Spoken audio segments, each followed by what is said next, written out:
Umaga noon sa Netherlands. Ang kalangitan ay nananatiling kulay abo at malamig, habang ang hanging hilaga ay walang awang umiihip sa mga pagitan ng mga sinaunang gusali sa gilid ng mga sikat na kanal.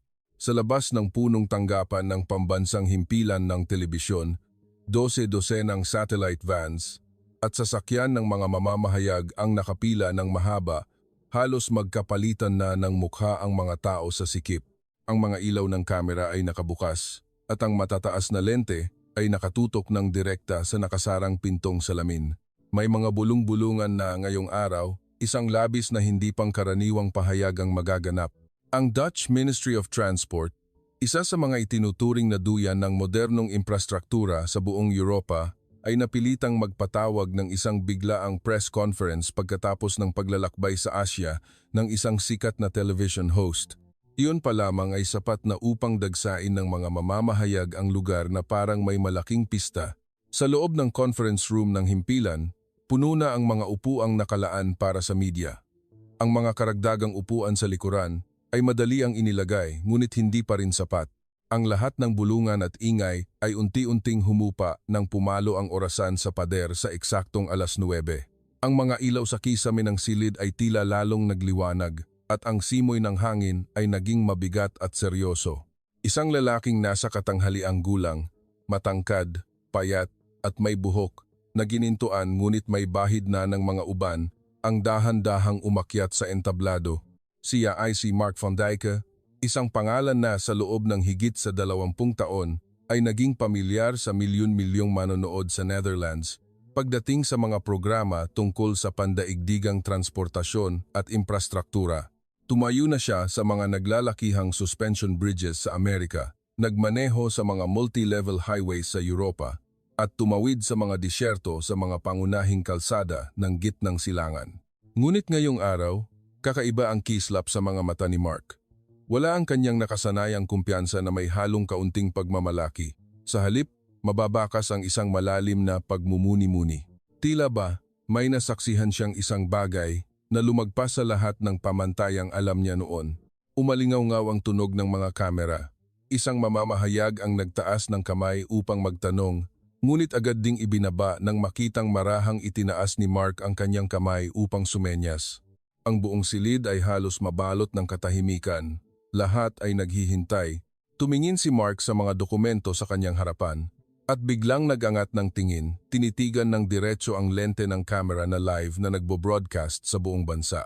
Ang kanyang boses ay malalim, malinaw, at bawat salita ay tila pinag-isipang mabuti. Mga kababayan, nakapaglakbay na ako sa mahigit 30 bansa at ginugol ko ang 30 taon ng aking buhay sa pag-aaral ng infrastruktura ng transportasyon. Inakala ko noon na tayong mga taga-Europa ay malapit na sa rurok ng tagumpay, ngunit ang aking pinakahuling biyahe ay nagtulak sa akin na baguhin ng buong buo ang aking paniniwala. Huminto siya ng saglit. Sa sandaling iyon, halos maramdaman ang pagpigil ng hininga ng buong silid.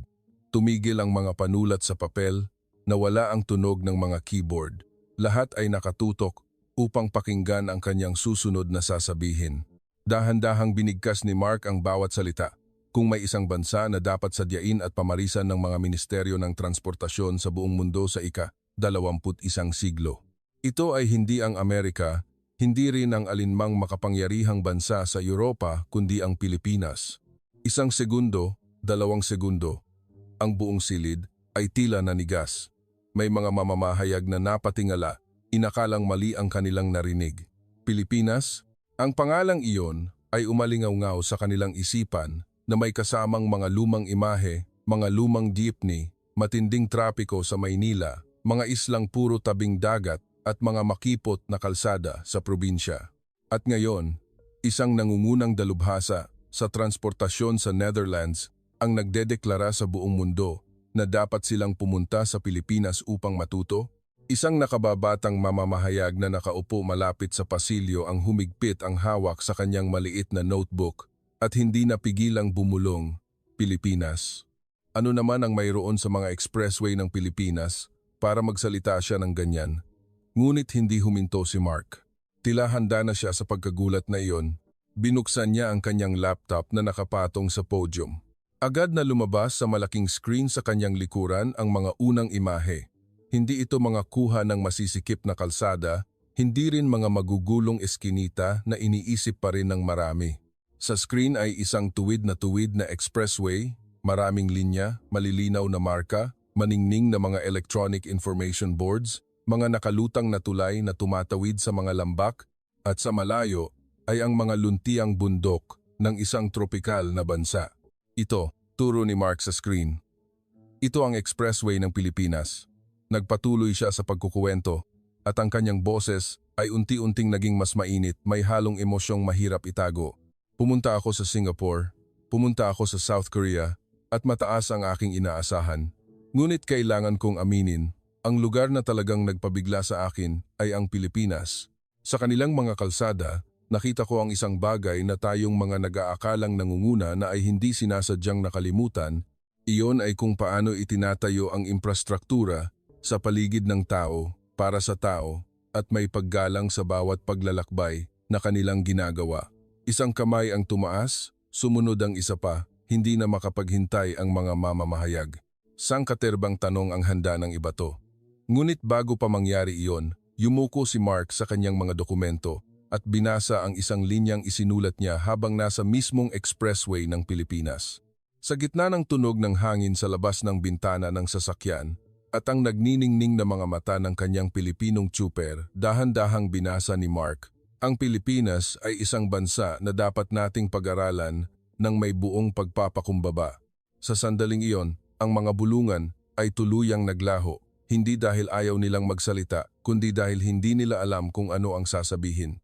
Isang bansa sa Timog Silangang Asya na minsang itinuring na mahirap, na inakalang hanggang pag-export lang ng mangga at buko, ay tinatawag ngayon ng isang eksperto sa Europa bilang isang huwarang dapat tularan.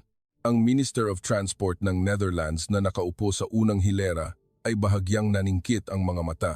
Siya ang taong sumubaybay sa pag-unlad ng pandaigdigang infrastruktura sa loob ng maraming dekada, ngunit ito ang unang pagkakataon na narinig niya ang kanyang pinakabeteranong tauhan na gumamit ng salitang dapat matuto patungkol sa isang bansa sa Timog Silangang Asya.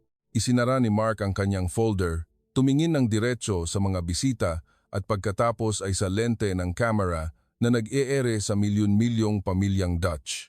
Alam kong marami sa inyo ang nagdududa, sabi niya. Ganyan din ako noon. Hanggang sa tumuntong ako sa kanilang Luzon Spine Expressway Network, hanggang sa magpahinga ako sa isang pit stop sa Pilipinas na inakala kong isang malaking shopping mall, hanggang sa masaksihan ko kung paano nila ginagamit ang teknolohiya sa bawat maliliit na detalye upang protektahan ang bawat buhay sa kalsada. Pagkatapos ay nagsalita siya ng mabagal, tila nais itanim ang bawat salita sa alaala ng mga nakikinig. Kung hindi tayo pupunta sa Pilipinas para matuto, may iwan tayo sa huli. Sa kabilang dulo ng screen, ang milyon-milyong manonood sa Netherlands, Germany at Belgium. Ang mga taong nagbukas lamang ng TV ng umagang iyon ay natigilan sa kanilang mga sofa. Hindi sila makapaniwala. Pilipinas. Sa kanilang isipan, noon pa man ay isa lamang itong malayong pangalan sa mapa, ngunit biglang naging salamin para sa buong Europa upang suriin ang sarili. At dito, kung saan tayo nakaupo, tiyak na nagtatanong kayo kung ano nga ba ang ginawa ng mga Pilipino sa kanilang mga kalsada upang ang isang maselan na tulad ni Mark Van Dyke ay makapagsalita ng ganito? Bakit ang isang sistema ng expressway sa silangan ay nagawang mapaisip ang isang buong kontinente sa kanluran? Babalikan natin ang naging paglalakbay ni Mark mula Singapore, South Korea, hanggang sa tumuntong siya sa lupain ng Pilipinas upang maunawaan kung bakit ang mga Dutch, ang mga Europeo, ay lumaki ang mga mata sa pagkamangha sa mga kalsadang para sa mga Pilipino ay tila napakapangkaraniwan na. At kung naramdaman ninyong bumilis ang tibok ng inyong puso nang marinig ang pangalang Pilipinas na binanggit sa gitna ng isang bulwagan sa Europa, huwag kalimutang mag-iwan ng komento, i-like at mag-subscribe sa channel upang patuloy tayong maglakbay sa mga susunod na kwento kung saan ang Pilipinas ay humakbang sa mundo. Hindi sa pamamagitan ng mga alaala ng nakaraan, kundi sa pamamagitan ng mga himala na nagpahanga sa buong daigdig. Nakatalikod si Mark at nakasandal ng bahagya sa barandilya ng balkonahe sa ikatlong palapag ng gusali ng istasyon, ang lugar kung saan siya madalas pumunta kapag kailangan niyang mag-isip para sa mga bagong biyahe.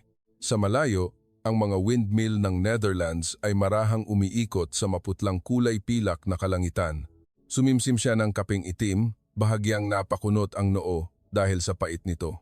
Sa loob ng 30 taon sa industriya, palaging itinuturing si Mark bilang simbolo ng disiplina at katumpakan. Kung saan siya magpunta, doon sumusunod ang mga film crew. Siya ay dumadalo sa mga naglalakihang kumperensya at tumatanggap ng mga parangal para sa mahuhusay na dokumentaryo. Para kay Mark, ang infrastruktura ng transportasyon ay hindi lamang kalsada, ito ay kultura, antas ng pag-unlad, at kung paano ipinapakita ng isang bansa ang pananaw nito para sa hinaharap. Nagmaneho na siya patawid ng Europa sa mga kilalang otoban. Nadaanan niya ang mga makikinis at parang sutlang expressway sa Japan at tumayo na siya sa mismong ilalim ng mga dambuhalang cable-stayed bridges sa Turkey. Kaya naman, kung may lugar man sa mundo na magpapasabik at magpapanganga sa kanya, kailangan itong maging isang bansang talagang napaka-espesyal. At sa totoo lang, sa kanyang listahan, ang Pilipinas ay wala sa posisyong iyon. Ang pulong para sa pag-apruba ng nilalaman bago ang biyahe ay naganap sa isang silid na pinaliwanagan ng maiinit at dilaw na ilaw. Ang assistant ni Mark, isang nakababatang babae na nagngangalang Elisa, ay nagsimula sa pamamagitan ng paglalatag ng napakaraming dokumento. Sir, ang ruta para sa programa natin ngayon ay kinabibilangan ng Singapore, South Korea at Pilipinas. Hahanapin natin ang pinakamagandang modelo para sa personal na pagmamaneho sa ika-21 siglo. Pagkarinig pa lamang nito, napataas na ang kilay ni Mark. Ang Singapore ay ayos, sabi niya. Isang maliit ngunit maayos na bansa, malinis at nasa pamantayan. Naniniwala akong marami tayong matututunan doon. Ang South Korea ay maayos din. Sila ay likas na magaling sa teknolohiya. Huminto siya, ang kanyang hintuturo ay marahang tumapik sa mesa. Ngunit ang Pilipinas, para saan? Pupunta lang tayo doon para kumuha ng ilang B-roll shots na pang-ilustrasyon, iyon lang. Tiningnan ni Elisa si Mark ng may pag-aalinlangan. Sir, ayon sa mga pinakabagong estadistika, ang Pilipinas ay gumagawa ng mabilis na paglukso pagdating sa infrastruktura. Ilang mga internasyonal na ulat ang nagbibigay sa kanila ng mataas na marka. Napatawa si Mark, isang maikling tawa na may halong pangungutya. Elisa, 3 dekada na akong nasa propesyong ito. Alam ko kung paano umuunlad ang Asya. Ang Pilipinas ay tiyak na isang magiliw na bansa. Mababait ang mga tao, maganda ang kultura, ngunit modernong expressway, mga rest stop na pasok sa international standards, malalimang paggamit ng smart technology? Sa totoo lang, iniisip kong hindi tayo dapat umasa ng masyadong mataas. Sinabi niya iyon nang may kumpiyansa ng isang veterano at may tipikal na pagkiling ng isang taga-Europa ang pag-aakalang sila ang laging nauuna. Kinagat ni Elisa ang kanyang labi ngunit hindi nakipagtalo. Nag-abot lamang siya ng karagdagang dokumento at malumanay na sinabi, "Marahil dapat ninyong makita muna ito bago kayo humusga." Iwinagayway ni Mark ang kanyang kamay. Sige. Ilagay mo ang Pilipinas sa dulo ng biyahe natin. Kukuha ako ng ilang pangkalahatang kuha at magbibigay ng 2 o 3 pangungusap bilang conclusion. Tapos na. Sa kanyang isipan, ang imahe ng Pilipinas ay puro mga kalsadang puno ng motorsiklo at jeepney, mga lumalawak ngunit magulong lungsod, at mga kwento ng trapikong madalas ibalita ng Western media. Kaya naman, ang paglalagay sa Pilipinas bilang huling destinasyon ay higit na isang pagpapakita ng formalidad kaysa isang propesyonal na desisyon. Nang araw ng pag-alis, hinila ni Mark ang kanyang maleta papunta sa sasakyan na may napakasimpleng mindset. Ang Singapore ay magiging maayos at malinis. Ang South Korea ay malamang na malakas sa teknolohiya. At ang Pilipinas ay isa lamang stopover para tapusin ang paglalakbay. Hindi niya alam na ang mismong mababang pagtingin na ito ang gagawing mas matindi ng pagkabiglang mararanasan niya sa huli. Habang umaalis ang eroplano sa runway ng Schiphol, tumingin si Mark sa bintana, nakita ang North Sea na kumikinang sa pilak na liwanag at naisip, isang programa pa. Tiyak na walang espesyal sa Pilipinas. Pupunta lang ako doon at uuwi ng madali. Ngunit wala siyang kamalay-malay na sa pagtatapos ng biyaheng ito, tatayo siya sa gitna ng press room sa Netherlands at sasabihin sa milyon-milyong tao na ang Pilipinas ang mismong huwaran ng transportasyon sa hinaharap. Kung gaano kalalim ang prehuwisyo, ganoon katindi ang pagkabigla at ang paglalakbay ni Mark ay nagsisimula pa lamang. Lumapag ang eroplano sa Changi Airport ng Singapore sa ilalim ng banayad na sikat ng araw sa umaga. Pagkabukas pa lamang ng pinto ng eroplano, naamoy agad ni Mark ang natatanging bango ng Singapore, malinis, malamig at napakalinis hanggang sa puntong tila wala itong emosyon. Palagi niyang pinahahalagahan ang Singapore, isang maliit na city-state ngunit gumagalaw na parang relong Swiss, eksakto, epektibo at napakaayos. Para kay Mark, ang Singapore ay ang pamantayan ng modernong Asya. Kaya naman, ito ang unang destinasyon sa kanyang paglalakbay kung saan napakataas ng kanyang inaasahan. Napakabilis at nakakagulat ang kahusayan ng mga tauhan sa customs. Ang sasakyan ng kanilang grupo ay lumabas ng paliparan at tumakbo sa mga tuwid na kalsada. Sa magkabilang gilid ay mga puno na inayos na parang mga eskultura, walang basura, walang alikabok, walang ni isang busina. Tumango-tango si Mark. Gaya ng inaasahan ko, Singapore is still Singapore. Ngumiti si Elisa, isinusulat ito sa kanyang mga tala. Sa tingin niyo ba sila ang pinakamagandang kandidato para sa programa? Walang pag-aalinlangang sumagot si Mark. Posible. Mayroon silang yaman, may urban planning, may teknolohiya. Tingnan mo lang ang kanilang Electronic Road Pricing (ERP) system, sapat na para maunawaan ang kanilang pananaw. Pagkalipas ng humigit kumulang 10 minuto, sinabi ng trooper, "Papasok na tayo sa expressway." Agad na inayos ni Mark ang kamera. Kinukuha ang pinakamagandang anggulo mula sa bintana. Ngunit wala pang 2 minuto, nag-iba ang ekspresyon ng kanyang mukha. Sa screen ng kamera ay makikita ang malalapad at malilinis na kalsada, tama. Ngunit habang tumatagal ang biyahe, pakiramdam ni Mark ay may kulang. Tumingin siya sa kaliwa, pagkatapos ay sa kanan. Tiningnan niya ang mapa at ang kanyang mga tala. Maganda ang kalsada, malinaw ang mga signages, at makikinang ang mga matataas na gusali ngunit walang anumang rest stop. Bahagyang yumuko siya palapit sa tsuper at nagtanong, "Excuse me, gaano pa kalayo bago tayo makarating sa isang rest stop?" Magalang na tumawa ang trooper. "Sir, walang ganyan dito sa Singapore. May mga gasolinahan tayo sa loob ng lungsod. Kung gusto mong magpahinga, kailangan nating bumalik pabalik sa bayan." Naningkit ang mga mata ni Mark. Imposible. Isang modernong sistema ng transportasyon ngunit walang maayos na rest stop? Tiningnan ni Elisa si Mark na may pagkagulat. "Hindi niyo alam? Maliit lang ang Singapore. Hindi sila nagtatayo ng mga rest stop gaya ng ibang bansa." Tahimik si Mark ng ilang segundo. Binalikan niya ang kanyang mga dokumento. Nagsulat siya ng ilang linya at ang diin ng kanyang panulat ay mas mabigat kaysa karaniwan, maganda, ngunit kulang sa elementong pantao. Nagtaka si Elisa. "Ibig niyo bang sabihin?" Mahina ngunit matalim ang sagot ni Mark. "Kahit gaano pa kaganda ang kalsada, kung hindi nila iniisip ang mga nagmamaneho, hindi pa rin ito ganap na perpekto." Nagpatuloy ang sasakyan hanggang sa dulo ng ruta, ngunit wala pa ring totoong rest stop. Walang lugar para makapagpahinga ang mga bata, walang lugar para mag-relax ang mga tsuper pagkatapos ng pagmamaneho, walang maayos na pansamantalang palikuran, walang food court, wala kundi mga perpektong pinutulang puno. Habang nanananghalian, ibinaba ni Mark ang kanyang kutsilyo at bumuntong hininga. Ang Singapore ay isang orasang tumatakbo ng eksakto, ngunit walang puso. Pinakamabisa ang kanilang sistema, ngunit nakalimutan nila ang karanasan ng gumagamit. Bahagyang ikiniling ni Elisa ang kanyang ulo. "Kaya ibig sabihin, hindi pa ito ang pinakamagandang modelo?" Mabilis na sumagot si Mark, "Hindi, siguradong hindi." Sa huling araw nila sa Singapore, habang pabalik sa hotel, biglang nasabi ni Mark, "Kung ang Pilipinas ay walang rest stop, hindi na ako magugulat.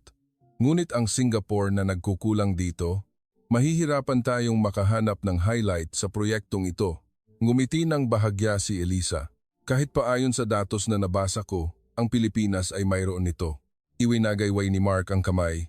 "Siguro ilang simpleng kubo-kubo o karinderya lang iyon. Matagal na ako sa industriyang ito. Wala nang makakagulat pa sa akin. Hindi niya alam na ilang araw mula ngayon, sa lupa ng Pilipinas, paulit-ulit niyang sasabihin ang salitang, imposible.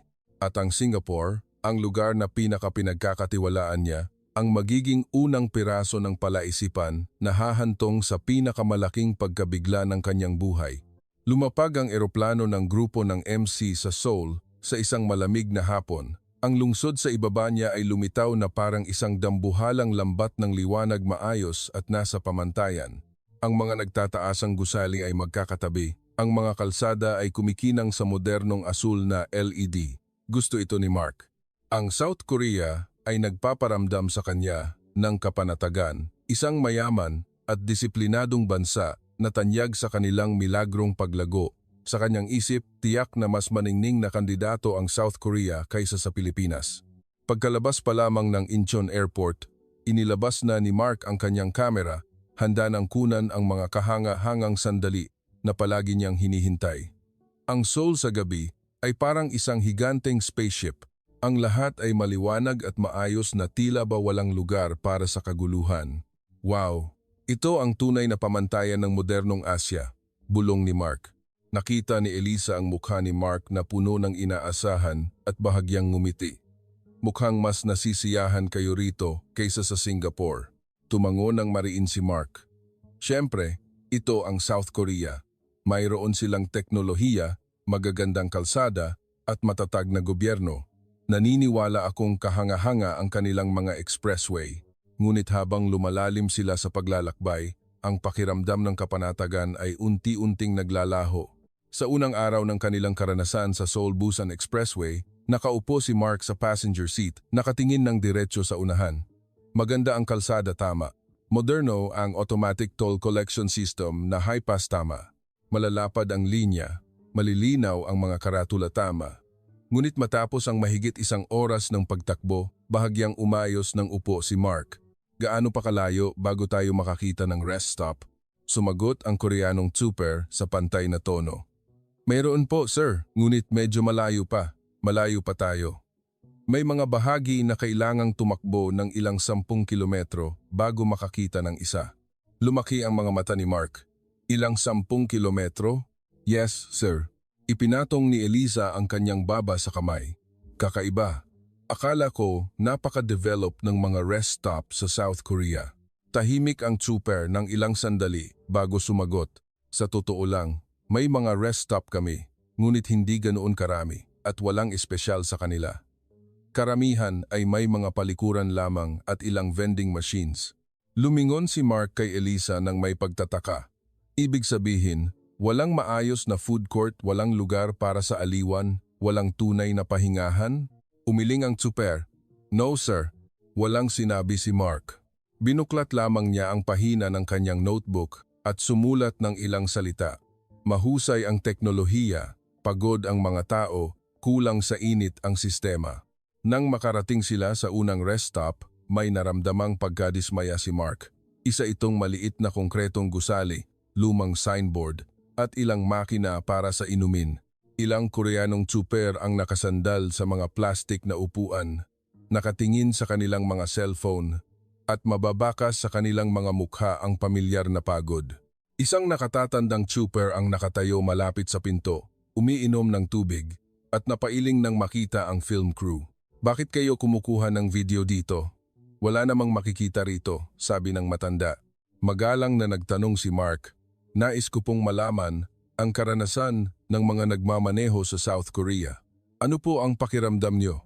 Tumingin ang matandang super sa mahabang kalsada sa unahan at mabagal na sumagot. Mabilis ang expressway pero nakakapagod magmaneho. Ang pagmamaneho ng malayo sa South Korea ay parang paghabol sa nakaka-stress na bilis ng pamumuhay. Sa bansang ito, walang tunay na lugar para makapagpahinga. Nasanay na kami. Ngunit sa totoo lang, nakakapagod. Ang mga salitang iyon ay nagpatigil kay Mark. Lumingon siya kay Elisa. Hindi ito ang inaasahan ko sa isang maunlad na bansa. Mabilis na nag-search si Elisa sa kanyang laptop tungkol sa toll fees ng Busan Expressway. Sir, tingnan niyo ito. Ang toll fee ay nasa 1 million won, halos 5p. at kung balikan ay aabot ng higit sa 100 besen, hindi pa kasama ang gas at pagkain. Napakunot noo si Mark at nagsulat sa kanyang kwaderno. Napakapahal, hindi katumbas ng kalidad ng serbisyo, napakahirap na rest stops. Walang kamalay-malay na napabuntong hininga si Mark. Ito ay ganap na kabaligtaran ng kanyang inisip. Nang gabing iyon sa hotel, nakasandal si Mark sa sofa, nakatingin sa malayo. Dismayado ba kayo? Tanong ni Elisa. Nag-isip si Mark. Hindi naman sa dismayado. Ngunit pakiramdam ko hindi pa rin South Korea ang modelo. May teknolohiya sila, ngunit hindi nila prioridad ang karanasan ng nagmamaneho. Maganda ang expressway, ngunit kulang sa pangangalaga sa tao. Bahagyang ngumiti si Elisa at nagtanong na, may halong biro, paano naman ang Pilipinas? Iniisip mo pa rin ba na walang makikita doon? Napatawa si Mark at umiling. Matagal na ako sa propesyong ito. Alam ko kung paano ang Asia. Siguradong kaibig-ibig ang Pilipinas. Ngunit modernong expressway, magagandang rest stop, smart technology, nagdududa ako. Pagkatapos, isinara niya ang usapan sa isang linya ng matinding kumpiyansa. Walang lugar sa Timog Silangang Asya ang makakapagpamangha sa akin. Tiningnan siya ni Elisa, isang mailap na ngiti sa kanyang mga labi. Kung ganoon ang sinasabi niyo, abangan natin. Tumingin si Mark sa bintana ng hotel sa Seoul. Ang mga asul na ilaw ng naglalakihang gusali ay sumasalamin sa kalangitan sa gabi. Wala siyang kamalay-malay na sa loob ng 2 araw, lahat ng kanyang kumpiyansa ay matatangay sa loob lamang ng eksaktong 10 minuto sa isang expressway sa Pilipinas. Ang bansa na pinakamaliit niyang pinahalagahan ay ang magiging dahilan upang mapasigaw siya ng imposible, imposible, imposible na maging ganito ito. Iyon ang magiging sandali na babago sa buong karera ni Mark. Pilipinas. Mula sa unang segundo pa lamang, nakaramdam na si Mark na may hindi tama. Ngunit hindi tama sa paraang hindi siya makapaniwala sa kanyang sariling mga mata.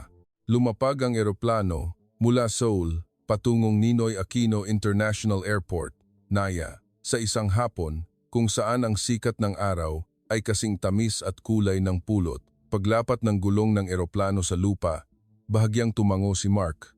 Sa isip niya, naroon pa rin ang parehong kaisipan. Ang huling destinasyon, kukuha lang ng ilang shots at uuwi.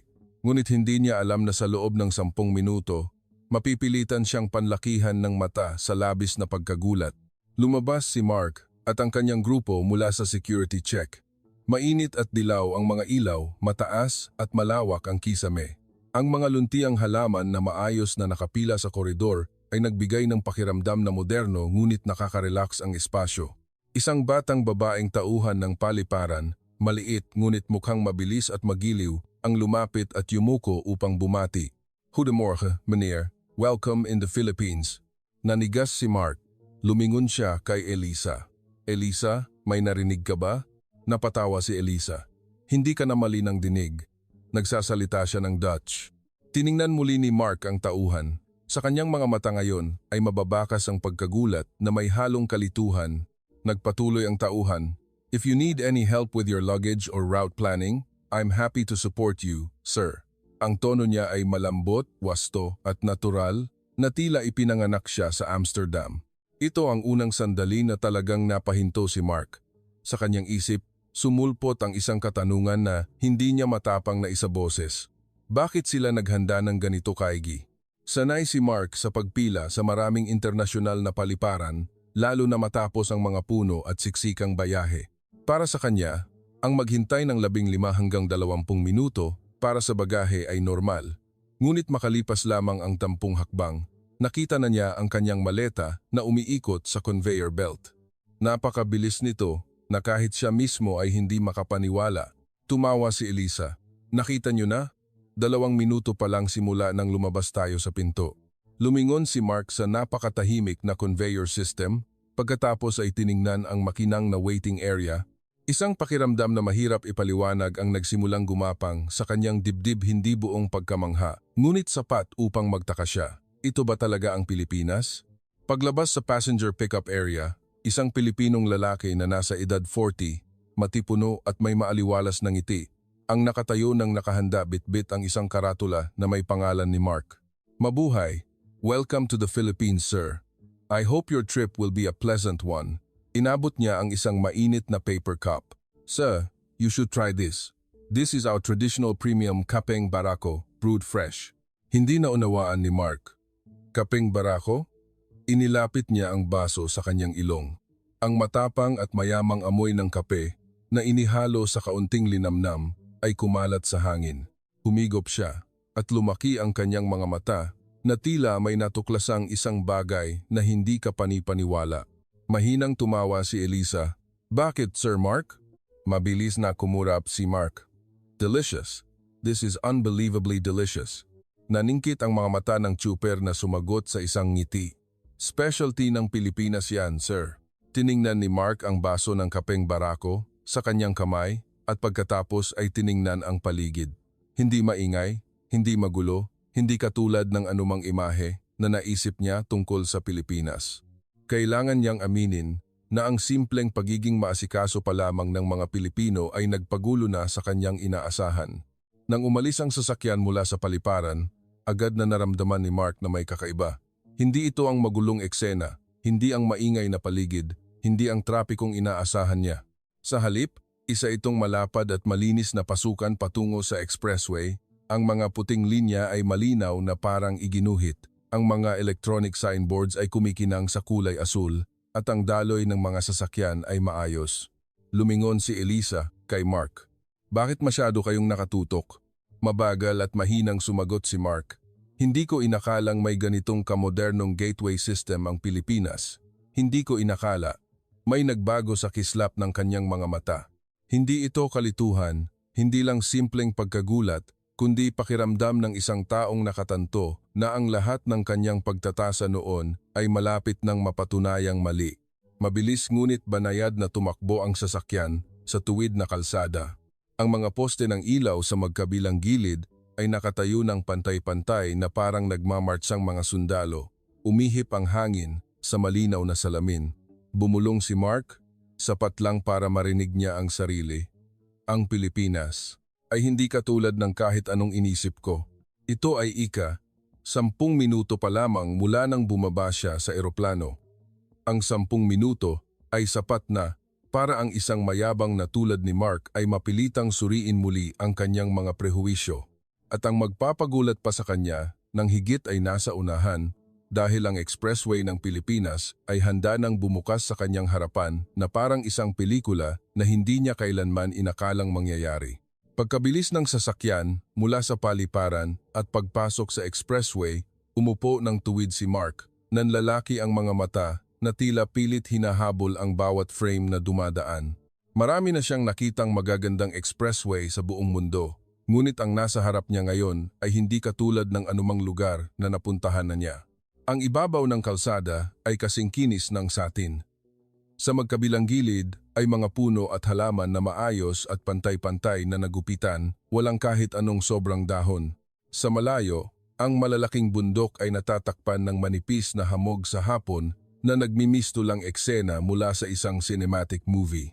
Sa kaliwang lane, ang mga sasakyan ay tumatakbo nang makinis, walang nagmamadaling busina, walang gitgitan. Ang kalsada ay parang isang mahabang kulay-abong sutla na tumatakbo patungo sa horizon. Bumitaw si Mark ng unang salita ng pagkamangha mula nang dumating sa Pilipinas. This view, my God, this is cinematic. Ngumiti ang tsuper. Karaniwan lang po yan sa amin, sir. Hindi pa yan ang pinakamaganda. Agad na lumingon si Mark. Hindi pa pinakamaganda? Sa kanyang mga mata ay may bakas ng hindi paniniwala na halos nakakatawa. Isang malaking LED board ang biglang umiwanag sa unahan, nagpapakita ng malinaw na impormasyon. Mabagal ang sasakyan sa unahan, panatilihin ang ligtas na distansya. Maximum speed, 120 km/h. Maluwag ang kalsada. Tiningnang mabuti ni Mark ang board. Ang sistemang ito ay masyadong moderno, mas mabilis pa kaysa sa ilang LED boards na nakita niya sa mga highway ng Netherlands. Ang impormasyon ay patuloy na nag-a-update. Ang mga kulay ay maayos at malinaw. Iniikot ni Elisa ang kamera at sinabing, ang galing ng pagkakagawa, simple, malinaw, at hindi nakakalito sa mata. Tumango ng mariin si Mark. Hindi lang basta magaling, Ito ay pagiging sopistikado sa paraan ng pamamahala.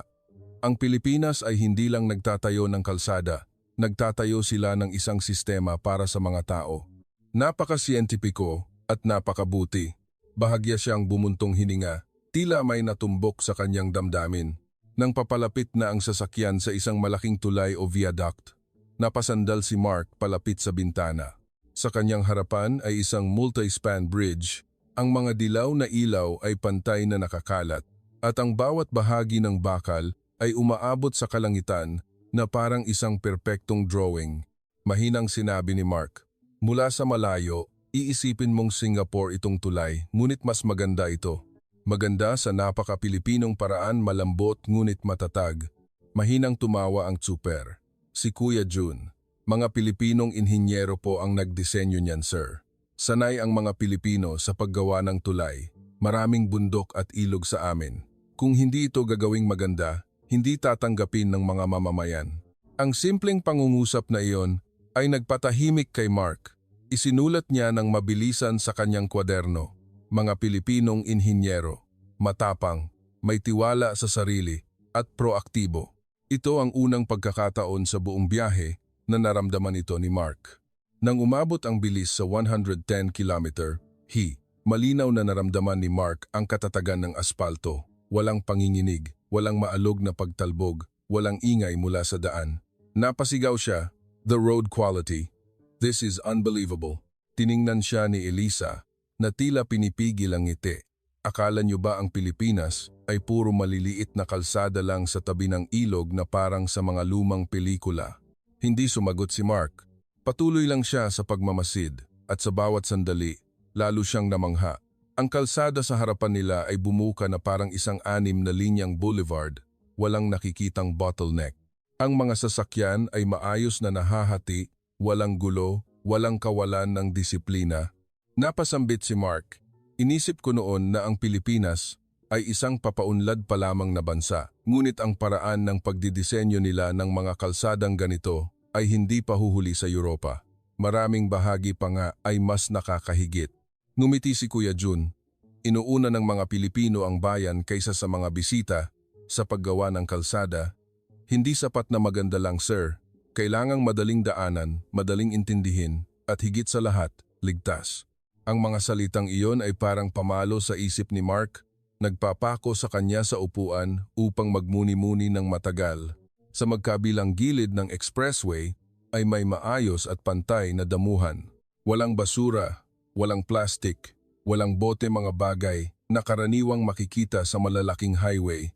2 beses kinusot ni Mark ang kanyang mata. "Elisa, tingnan mo nga kung may pampaganda bang filter yang bintana ng sasakyan natin." Umiling si Mark, ganap na seryoso. "Hindi.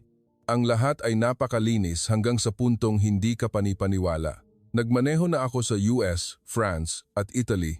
Hindi nila pinapanatiling malinis ang mga kalsada gaya ng sa Pilipinas. Ito ay pagpapakita ng respeto sa mga gumagamit at paggalang sa sariling bansa." Sa pagkakataong ito, naramdaman ni Mark na parang nagbara ang kanyang lalamunan. Nagsimula ng maantig ng Pilipinas ang kanyang emosyon, isang bagay na hindi nagawa ng Singapore at South Korea. Isinara niya ang kanyang notebook, ngunit nanginginig ng bahagya ang kanyang mga kamay. "Sir, ayos lang ba kayo?" Mahinang tanong ni Elisa. "Nahihilo kayo sa biyahe?" Umiling si Mark. "Hindi. Iniisip ko lang kung namali ba ako ng husga sa Pilipinas mula pa sa simula." Iyon ang kanyang unang pag-amin, tahimik at maliit. Ngunit ito ang tanda ng sandaling nagsimulang pumasok ang Pilipinas sa puso ng isa sa mga pinakamaselang dalubhasa sa Europa at ang magpapabagsak sa kanya ng tuluyan. Ang rest stop sa Pilipinas na hindi pa man lang lumilitaw. Ang sasakyang lulan ni Mark ay patuloy na tumatakbo ng napakakinis sa expressway. Ang malamig na hangin ng hapon, ang sikat ng araw na tila nagpapaginto sa buong kalangitan. Ibinaba ni Mark ang bintana ng kaunti upang langhapin ang tropikal na hangin. Biglang nagsalita ang tsuper. "Sir, in about 5 minutes, hihinto tayo sa isang rest stop." Tumango si Mark.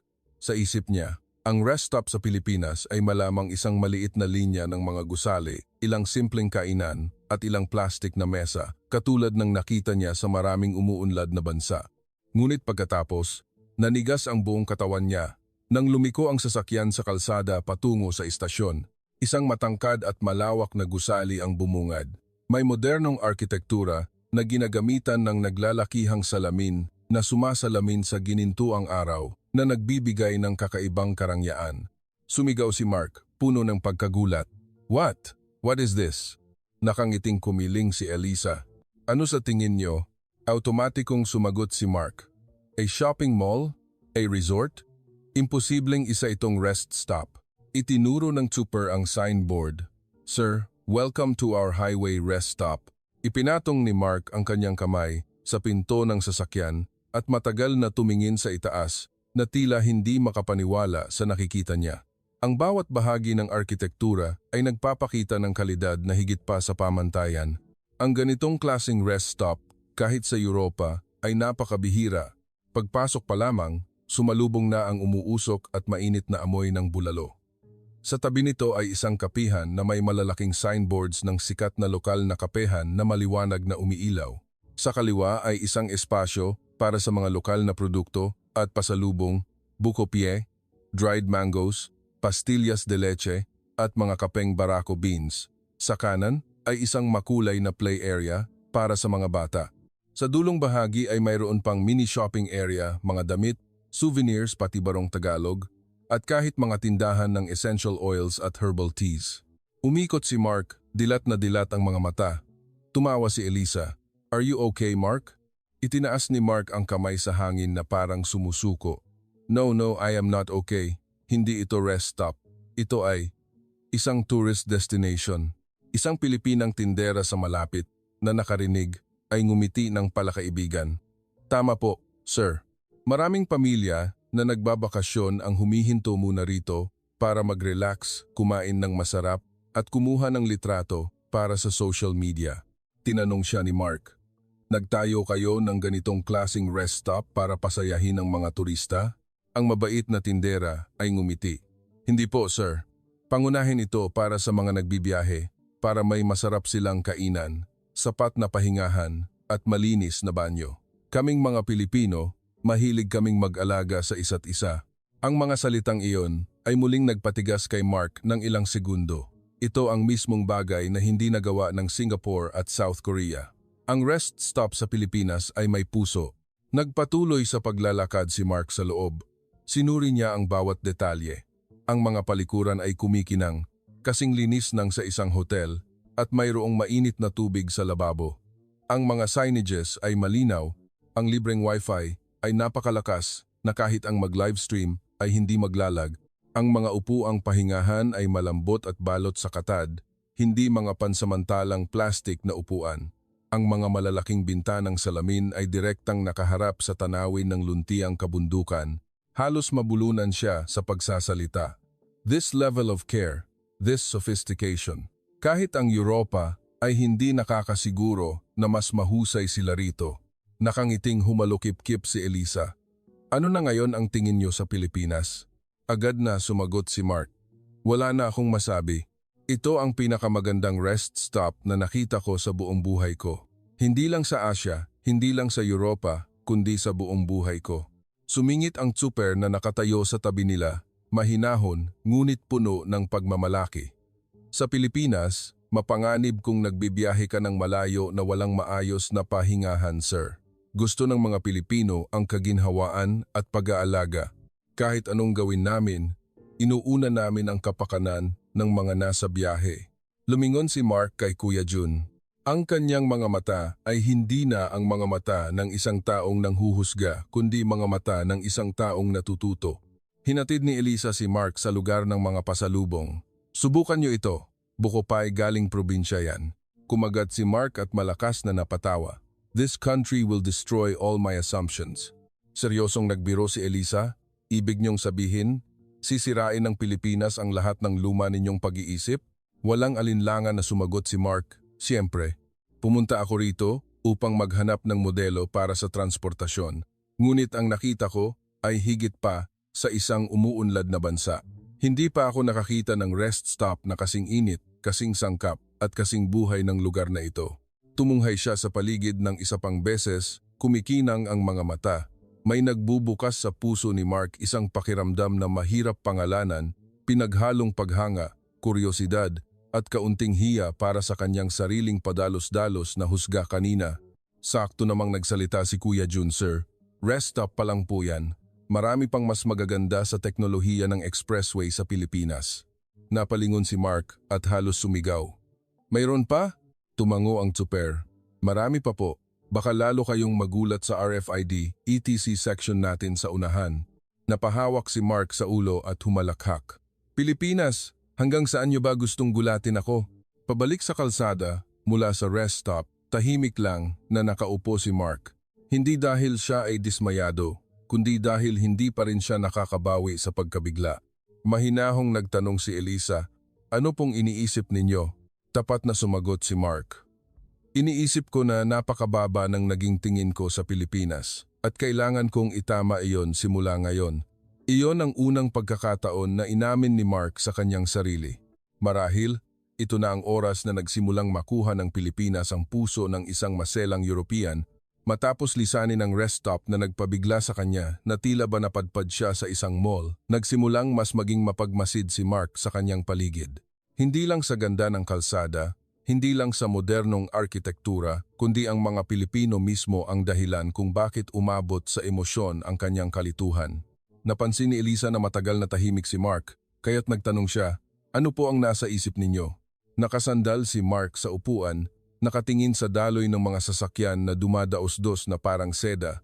"Naisip ko lang, imposibleng makalikha ang isang bansa ng ganitong klaseng infrastruktura kung ang mga mamamayan nila ay walang pambihirang pilosopiya sa buhay."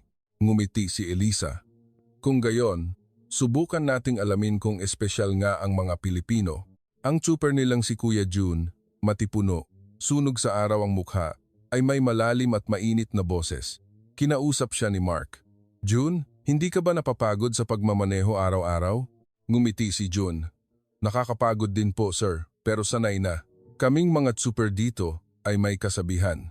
Ang saya sa pagmamaneho ay wala sa kung sino ang pinakamabilis dumating, kundi sa kung paano makarating ng buo at ligtas ang lahat." Napakunot ang noo ni Mark. "Pakulit nga, makarating ng buo at ligtas?" Tumango si Jun. "Opo. Maganda ang kalsada, maayos ang sasakyan, pero ang pinakamahalaga ay ang samahan at malasakit ng bawat isa. Kung magpapabagal ka ng kaunti, hindi masyadong mag-aalala ang nasa likod mo. Kung pananatilihin mo ang distansya, magiging panatag din ang nasa unahan mo. Gagaan ang buong biyahe." Ang mga salitang iyon ay nagpatahimik kay Mark ng ilang segundo bago siya napangiti. This is a philosophy, not just driving. Nakaramdam siya ng matinding paggalang sa kanyang puso. Habang nag-uusap sila, isang pickup truck sa unahan ang medyo huli ng magbukas ng signal light. Agad na nagmenor si Jun at iniwang malawak ang distansya. Nagulat si Mark. "Ang bilis ng reaksyon mo?" Tumawa si Jun. "Sanay na po kaming mga Pilipino diyan, sir. Kapag nakita naming nagkakamali ang iba, umiiwas na lang kami. Kung magpapadala kami sa galit, madali kaming ma-stress sa kalsada." Pagkatapos ay sinabi niya ang linyang nagpatigil kay Mark. "Nakakapagod na nga ang buhay, bakit pa natin pahihirapan ang isa't isa sa kalsada?" Napalingon si Mark kay Elisa. "Minsan akala ko napakasibilisado ng Europa, pero nang marinig ko iyon, pakiramdam ko binigyan ako ng aral tungkol sa pagpapakatao." Tumawa si Elisa. "Sinabi ko na sa inyo, may malasakit ang mga Pilipino." Bumaba ang grupo sa isang gasolinahan para magpakarga. Isang batang tauhan ang tumakbo at yumuko upang batiin ang mga bisita. Nang matapos ang pagkarga, iniabot ng bata ang isang malamig na bote ng tubig kay Jun. "Ang init ngayon, kuya. Inom ka muna para di ka mapagod." Nagpasalamat si Jun nang nakangiti. Ngunit si Mark ay natigilan. Tinanong niya si Elisa, "Libre ba niya ibinigay iyon?" Sumagot si Elisa, "Opo, sanay na po ang mga Pilipino sa ganyan. Lalo na sa mga truck driver na malayo ang bayahe, ang isang bote ng tubig ay isang dasal na rin para sa kaligtasan." Napahawak si Mark sa kanyang dibdib. Isang magaan, ngunit malalim na emosyon ang kumalat sa kanya. Sa Europa, halos walang ganito. Hindi dahil sa masama silang tao, kundi dahil sobrang makina, sobrang mabilis, at sobrang lamig ng kanilang pamumuhay. Sa Pilipinas, kahit gaano pa kamoderno ang lugar, napanatili nila ang uri ng pagmamahal na tinatawag niyang the warmth of humanity. Pabalik sa expressway, nagkwento si June habang nagmamaneho. Alam niyo ba, sir? Dati hindi ganoon kayaman ang Pilipinas, maliliit ang kalsada, maraming sasakyan, pero ugali na ng mga Pilipino na magbigayan kaysa maggitgitan. Kaya noong nagkaroon kami ng malalaking kalsada, ganoon pa rin ang ugali namin. Tumango si Mark. Kaya pala ang nagdudulot ng kaibahan dito ay hindi lang teknolohiya kundi ang mismong pag-iisip. Malakas na tumawa si June. Tama po. Komportable mabuhay ang mga Pilipino, kaya dapat komportable din sa kalsada. Napatawa rin si Mark, isang bihirang matamis na tawa. Naiintindihan ko na, ang mga Pilipino mismo, ang pinakamataas na uri ng teknolohiya sa expressway ng Pilipinas. Tiningnan ni Elisa si Mark at napansin niyang matagal itong tumahimik bago nagtanong, ano pong iniisip ninyo? Mabagal na sumagot si Mark, kulang sa kaginhawaan ang Singapore, kulang sa init ang South Korea, pero nasa Pilipinas ang dalawang iyon. Pagkatapos ay binitawan niya ang isang linyang nagpatawa kay Elisa dahil sa sobrang katotohanan nito. May paraan ang mga Pilipino para gawing mas magaan ang lahat at tingin ko ito ang bagay na unti-unting nawawala sa Europa. Ipinatong niya ang kanyang kamay sa kwaderno kung saan nakasulat ang hindi lang ito kalsada, ang mga tao ang nagpapatakbo sa buong pilosopiya ng buhay. Pagbalik sa kalsada, tumingin si Mark sa bintana at ang kulay kahel na araw sa hapon ay bumabalot sa mga bundok. Bumulong siya na tila kinakausap ang kanyang sarili. Ako ay nagkamali. Ang Pilipinas ay hindi lamang moderno, sila ay napakabuti. At mula sa sandaling iyon, hindi na siya ang taong pumunta para manghusga. Dumating siya para matuto. Unti-unting lumubog ang araw, nagpapakita ng ginintuang liwanag na pahilig na tumatama sa patag na kalsada.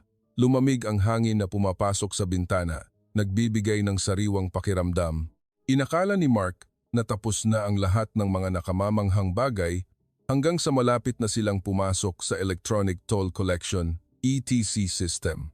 Ngumiti ang tsuper nilang si June. Sir, ihanda mo na ang kamera mo. Siguradong magugulat ka rito.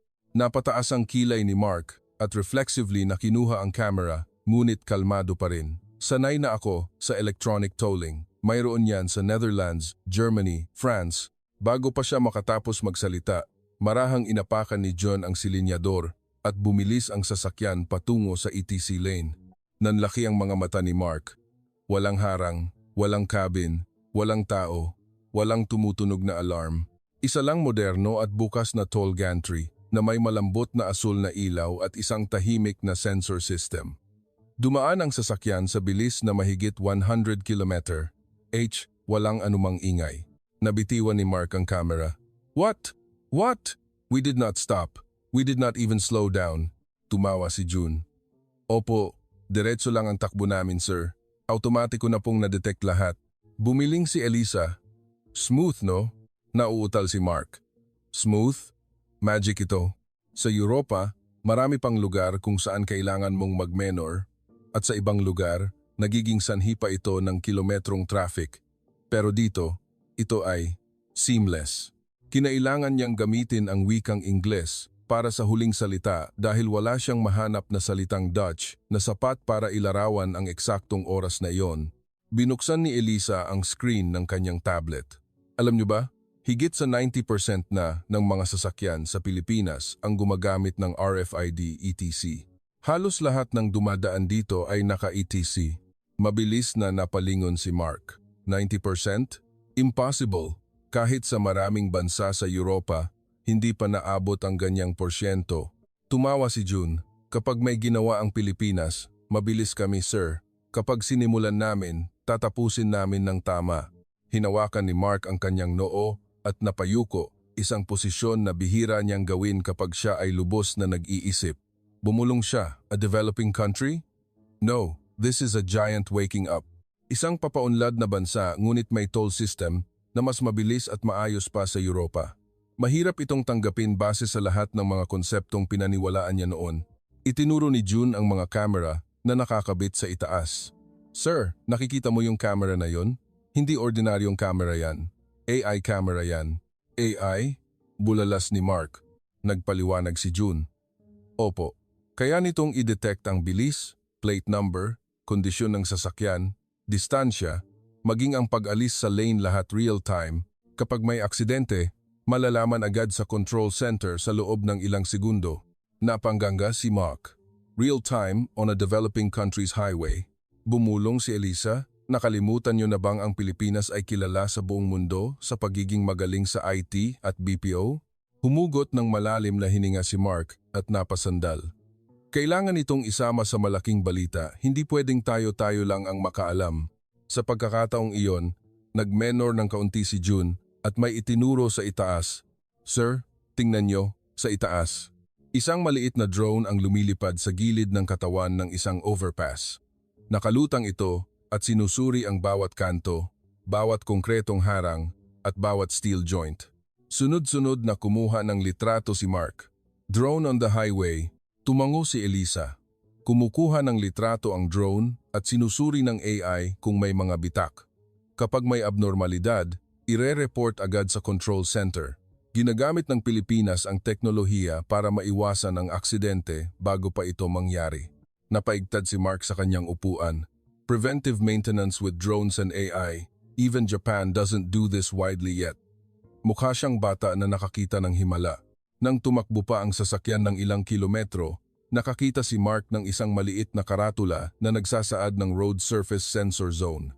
Ipinaliwanag ni Elisa, sa bahaging ito, may naka-install na IoT sensors para sukatin ang vibration at pagkaupod ng kalsada. Kapag may nabubuong lubak, kahit gaano kaliit, malalaman ng control center at magpapadala agad ng repair team. Tiningnan ni Mark si Elisa, tapos si June, tapos ang kalsada sa harap niya. Sa huli, tumawa siya na parang nawalan na ng kapasidad na mag-analisa. Pilipinas, ano bang ginagawa ninyo? Isang simpleng expressway, pero pinapatakbo na, parang spaceship. Ngumiti ng mahinhin si June. Opo, lahat sa Pilipinas ngayon ay dapat smart na sir. Bagong panahon na po. Isinandal ni Mark ang kanyang ulo, huminga ng malalim.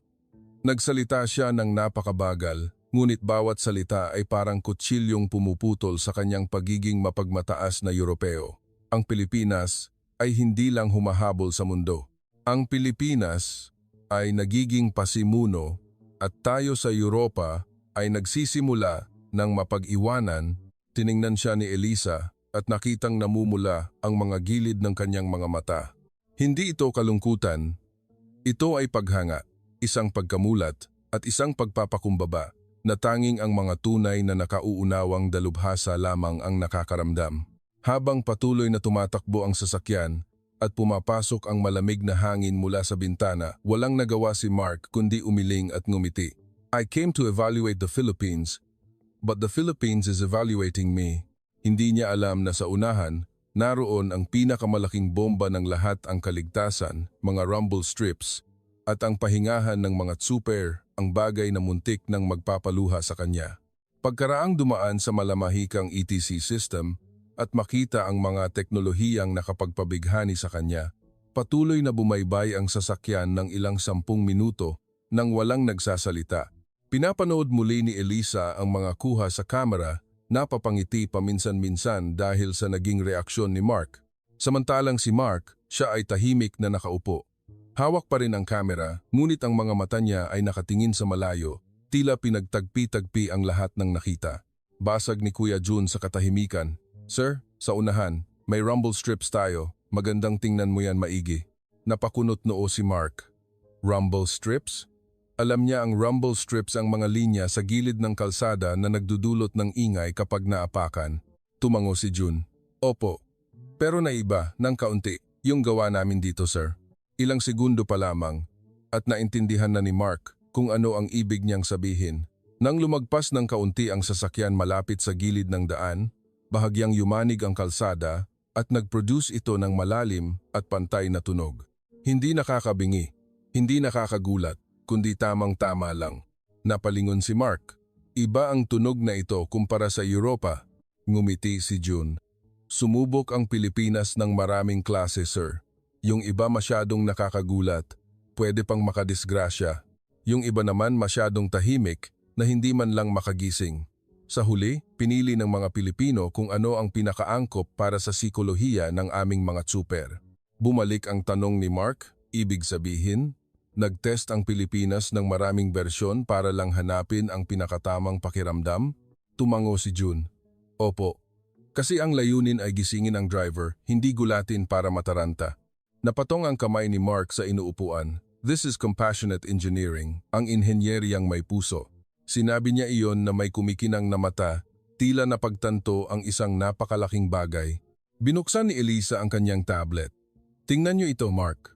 Ayon sa latest report, ang mga aksidente dulot ng pag-alis sa lane ay bumaba ng 30% simula nang ilunsad ang system na ito. Ilang segundong tiningnan ni Mark ang screen bago umiling. 30%? Dahil lang sa maliliit na gatla sa kalsada? Tumango si Elisa. Dahil nakadisenyo ito base sa asal ng tao, hindi lang parang makina. Bumuntong hininga si Mark at bumaba ang kanyang boses. Nakalimutan na ito ng Europa.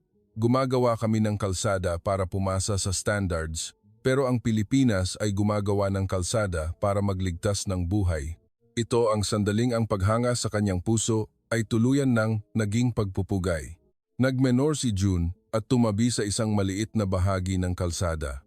Sir, hindi ito malaking rest stop. Ito ay maliit na malasakit cabin o pahingahan para sa mga tsuper. Bumaba si Mark ng sasakyan at nanigas sa kinatatayuan. Isang hilera ng maliliit at malilinis na kwarto na may bubong. Sa loob ay may mga mahahabang upuan na pwede higaan, electric fan, charging station para sa mga cellphone, mini first aid kit, inuming tubig at mga instructions kung paano maiiwasan ang antok sa pagmamaneho. Hindi marangya, hindi makulay, ngunit puno ng malasakit na halos nakakaiyak. Bumulong si Mark. No, this cannot be real. Libreng kwarto para sa mga driver? Tumango si June. Opo, kapag inaantok ang tsuper, papasok lang sila diyan, hihiga ng 15,020 minuto at magiging gising na ulit. Ang pinakamahalaga ay mabawasan ang aksidente. Ginawa natin yan para protektahan ang ating mga kababayan, sir. Nakasandal si Mark sa pader, nakatingin sa paligid na parang taong nakakita ng isang sagradong bagay. Mabagal siyang nagsalita. Sa Europa, walang nagtatayo ng ganito para sa mga tsuper. Wala ni isa. Eksakto bago sila umalis, isang malaking truck sa kabilang lane ang nagsimulang gumewang pakaliwa. Tiningnan ito ni June sa salamin. Inaantok ang driver na yon. Automatikong binuksan ni Mark ang camera. Nang tumama ang gulong ng truck sa rumble strips, malakas at malinaw na umalingaw-ngaw ang tunog. Bahagyang yumadg ang truck, agad na nagising ang driver at inayos pabalik sa gitna ng lane ang sasakyan. Walang aksidente, walang panganib, walang nakakawasak pusong eksena na tulad sa ibang lugar sa mundo. Lahat ay dahil lamang sa isang simple ngunit napaka-epektibong warning system. Humigpit ang hawak ni Mark sa camera, namula ang kanyang mga mata. Nakita ito ni Elisa at mahinang nagtanong, Mark, ayos ka lang ba? Sumagot si Mark, nanginginig ang boses. 3 dekada ko nang ginagawa ang trabahong ito, pero ito ang unang beses na nakita ko ang isang bansang tunay na nagpapahalaga sa buhay ng mga nagmamaneho ng ganito katindi. Tumala siya sa langit. This is humanity on the highway. Ito ang pagkatao sa gitna ng kalsada. Lumingon si Mark kay June. Ang mga mata ay mababasa pa rin ng luha. Paanong napanatili ninyong mga Pilipino ang ganitong klasing pagiging makatao sa lahat ng bagay? Ngumiti ng simple si June. Namumuhay lang po kami ng may malasakit, sir. Ang kalsada ay para sa lahat, at lahat naman gusto ng kaligtasan. Sapat na po yun. Yumuko si Mark ng matagal. Ipinatong ni Elisa ang kamay niya sa balikat nito. Isang mapagmataas na eksperto ng Europa ang ganap ng napasuko ng Pilipinas. Hindi dahil sa teknolohiya, hindi dahil sa ganda ng kalsada, kundi dahil sa pusong nakatago sa likod ng bawat detalye. Nang muling umandar ang sasakyan sa expressway, ang mapulang araw na papababa ay sumasalamin sa mga tulay at nagiiwan ng kulay apoy na liwanag. Bumulong si Mark, tila kinakausap ang kanyang sarili. Naghahanap ako ng modelo ng transportasyon para sa hinaharap, pero hindi ko akalaing makikita ko ito sa Pilipinas.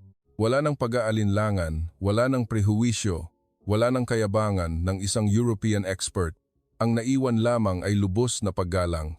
Tuluyan ng dumilim. Ang lungsod sa dikalayuan ay umilaw na parang isang mahabang kwintas ng gintong mga perlas. Dumudulas ng makinis ang sasakyan sa aspalto. Ang tunog ng makina ay pantay at pamilyar tulad ng paghinga. Matapos ang lahat ng nasaksihan ni Mark ang napakabilis na ETC, ang AI na nagbabantay, ang drone na sumusuri sa tulay, ang EOT sensors, ang mga rumble strips na nagliligtas ng buhay, at ang libreng pahingahan para sa mga tsuper na natili siyang tahimik ng halos 10 minuto. Tiningnan siya ni Elisa at napansin niyang pilit na pinipisil ni Mark ang kanyang notebook hanggang mamutla ang kanyang mga daliri. "Ayos lang po kayo?" Mahinang tanong niya. Humugot ng malalim na hininga si Mark at nagsalita ng malakas, isang mabigat na boses na ginagamit lang niya kapag pinag-uusapan ang mga seryosong bagay. "Elisa, ako ay nagkamali." "Nagkamaling lahat?"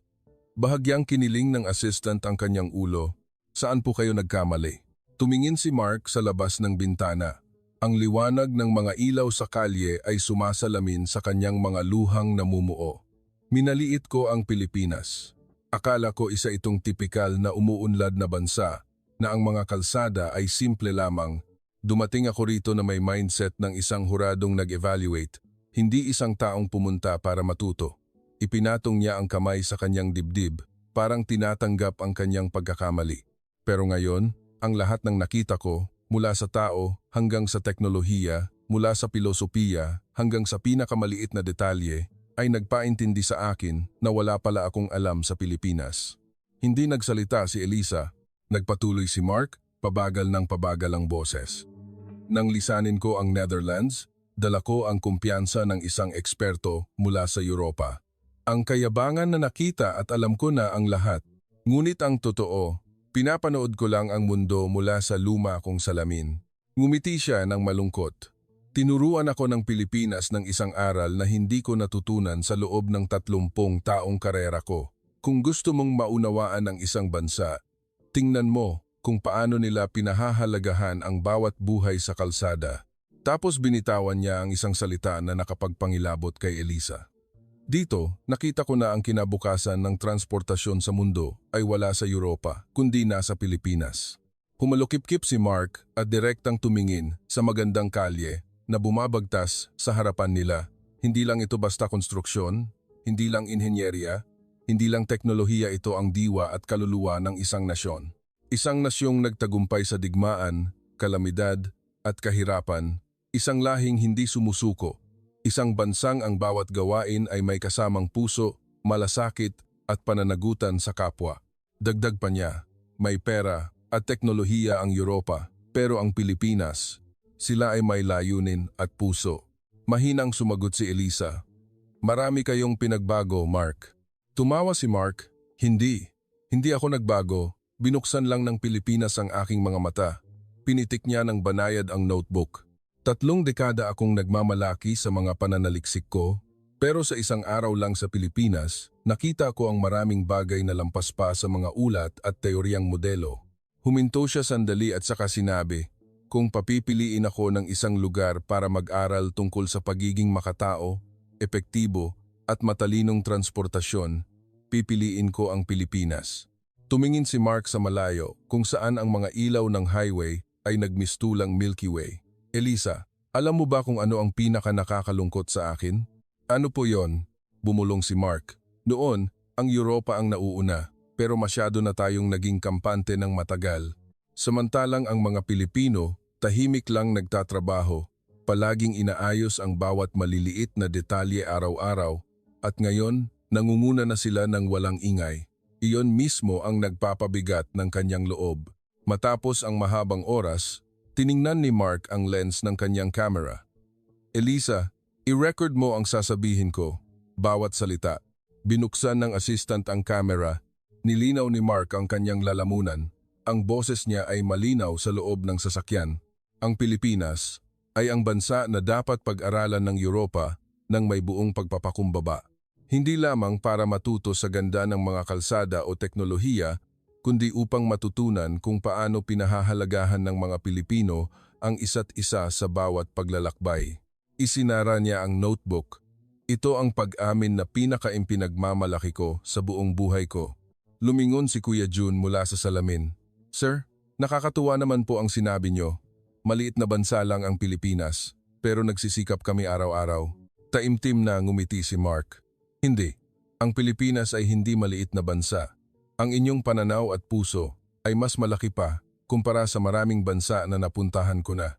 Sa sandaling iyon, nauunawaan na ni Mark na ang biyaheng ito ay tuluyang magpapabago sa kanyang buhay, hindi lang para sa kanyang propesyon, kundi dahil nahanap niya ang palaging hinahanap ng sangkatauhan, ang pagpapakumbaba sa harap ng isang bagay na mas maganda pa kaysa sa inaasahan nila.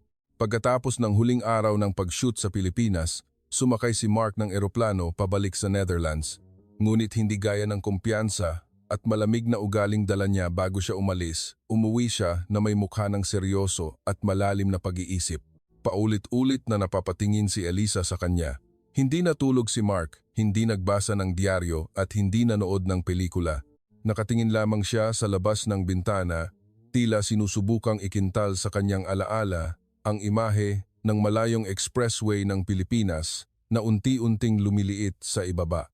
Alam niya na paglapag niya sa paliparan ng ship hole, mag-uumpisa ang isang lindol sa larangan ng media. At nangyari nga ito. Kinaumagahan, ipinatawag si Mark para sa isang pulong sa headquarters ng Ministry of Transport. Ang conference room ay punong-puno. Naroon ang Deputy Minister, ang Chairman ng National Infrastructure Committee, mga dalubhasa, kinatawan mula sa TV channel, at ang maraming naghihintay na reporters sa labas. Mabigat ang hangin sa silid habang inilalapag ni Mark ang ulat niya sa mesa, tumingin ang Deputy Minister at napataas ang kilay. Narinig namin na napakataas daw ng ibinigay mong marka sa Pilipinas hanggang sa puntong itinuturing mo silang modelo para sa kinabukasan. Tumango si Mark, kalmado ngunit determinado ang boses. Hindi lamang mataas, naungusan na ng Pilipinas ang maraming mauunlad na bansa pagdating sa pamamahala ng transportasyon. Napatanong ang isang matandang eksperto. Naungusan? Ang Pilipinas? Mayroon ba silang isang bagay na ganoon ka-espesyal? Binuksan ni Mark ang laptop at ipinakita ang mga visuals.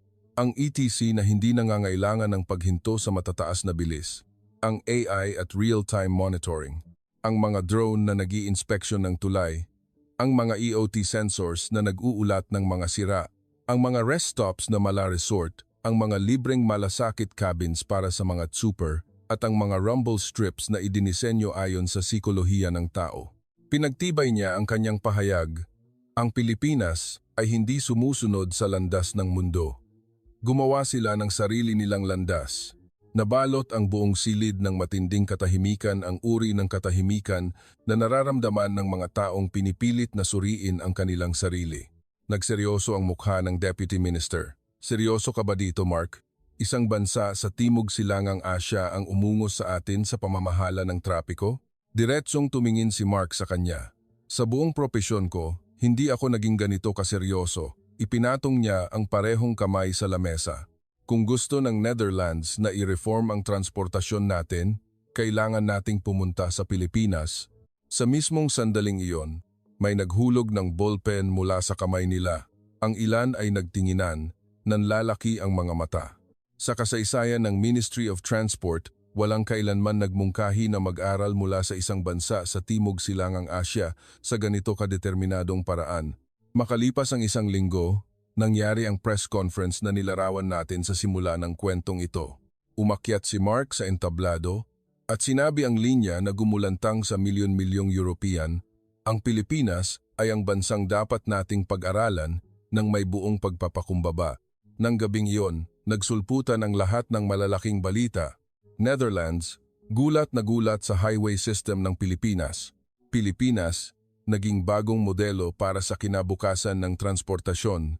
Kailangang matutunan ng Europa kung paano poprotektahan ng Pilipinas ang kanilang mga super. Mark Van Dyke, ako ay nagkamali tungkol sa Pilipinas. Isang sikat na pahayagan sa Pransya ang nagdagdag. Kung totoo ang sinasabi ni Mr. Mark, nahuhuli na ang Europa sa Asya. Isang pahayagan naman sa Germany ang sumulat. Ang sistema ng transportasyon ng Pilipinas ay isang patunay na ang pagpapakumbaba ang unang hakbang tungo sa pag-unlad. Sa social media, libu-libong komento ang nag-viral. Buhay na ako rito sa Europa, pero hindi pa ako nakakita ng rest stop na katulad sa Pilipinas. Bakit hindi natin ito magawa tulad ng ginagawa nila? Inuuna talaga ng Pilipinas ang tao kaysa sa teknolohiya. Sobra na tayong naging kampante. Gusto kong pumunta sa Pilipinas para makita ko ng personal ang mga expressway nila. Nakakagulat at nakaka-proud para sa kanila. Isang Aleman na netizen ang nagsabi, sa Pilipinas, gumagawa sila ng kalsada hindi lang para makadaan ang sasakyan, kundi para mas mapadali ang buhay ng mga tao. Iyon ang pagkakaiba. Matapos kumalat ang ulat ni Mark, nagsagawa ng isa pang sikretong meeting ang Ministry of Transport sa Netherlands. Nagdeklara ang Deputy Minister. Magtatatag tayo ng delegation team ng mga eksperto para ipadala sa Pilipinas at pag-aralan ang highway system nila. Ito ang prioridad sa ating stratehiya sa susunod na taon. Ito ay isang hakbang na walang pangkatulad sa kasaysayan at ang dahilan ay iisa, ang Pilipinas. Napangiti si Mark nang marinig ito. Hindi dahil sa naging proud siya, kundi dahil alam niyang ito ang nararapat na makuha ng mga Pilipino. Tumayo si Mark sa balkonahe ng gusali ng TV station at pinagmasdan ang paglubog ng araw sa lungsod ng Amsterdam. Bumulong siya, mula ngayon, walang nang mangmamaliit sa Pilipinas. Hindi lang sila nagtatayo ng kalsada, nagtatayo sila ng kinabukasan. Si Mark, ang mismong lalaki na naniniwalang walang bansa na ang makapagpapabilib sa kanya, ay napilitang yumuko at humanga sa isang Pilipinas na moderno, mapagmahal at may malalim na paninindigan. Sa huling gabi, bago ere ang programa, umupo si Mark ng mag-isa sa kanyang opisina sa TV station. Sa labas, tahimik ang lungsod ng Amsterdam. May mga mangilan-ngilan na bisikleta na dumadaan sa sinaunang mga kalye na yari sa bato. Ang dilaw na ilaw mula sa mga bintana ay sumasalamin sa umaalong tubig ng kanal. Ngunit sa puso ni Mark ay naroon ang isang buhay na buhay, mainit, maaliwalas at punong-puno ng pag-asa na Pilipinas. Muli niyang pinanood ang mga video footage na kinuhanan sa expressway ng Pilipinas. Ang mala-resort na rest stops, ang makinis at malalawak na lanes, ang malamahikang ETC system, ang mga drone na nag-i-inspeksyon, si Kuya Jun na super at ang kanyang inosenteng ngiti, ang simpleng ngunit mainit sa pusong malasakit cabins, at ang mga simpleng pangyayari na nagtataglay ng tunay na pagkalinga sa tao. Paulit-ulit na pinanood ni Mark ang video. Bawat beses niyang ulitin, may kumikirot sa kanyang puso. Kumikirot dahil sa emosyon, pasasalamat, at dahil sa pakiramdam kung gaano siya kaliit sa harap ng mga magagandang bagay na ginagawa ng mga Pilipino. Pumasok si Elisa at nakitang malalim ang iniisip nito. Namimiss niyo na ba ang Pilipinas? Nakangiti nitong tanong. Huminga ng malalim si Mark. Hindi ko lang namimiss. Nakuha na ng Pilipinas ang kalahati ng puso ko. Tumawa ang assistant. Para namang sinasabi niyo na babalik pa kayo doon. Nilingon siya ni Mark. Seryoso at buo ang desisyon sa mga mata. Hindi yon isang posibilidad. Sigurado akong babalik ako. Bilang isang MC o bilang eksperto, umiling si Mark. Hindi. Sa susunod na punta ko sa Pilipinas, darating ako bilang isang mag-aaral. Sumandal si Mark sa kanyang silya. Naging marahan ang pananalita na parang inaalala ang sariling buhay. Naikot ko na ang mahigit 60 bansa. Akala ko naiintindihan ko na ang infrastructure ng buong mundo. Pero sa 3 araw ko sa Pilipinas, natutunan ko ang mga bagay na hindi ko kailanman nakita sa loob ng 30 taong pagtatrabaho ko.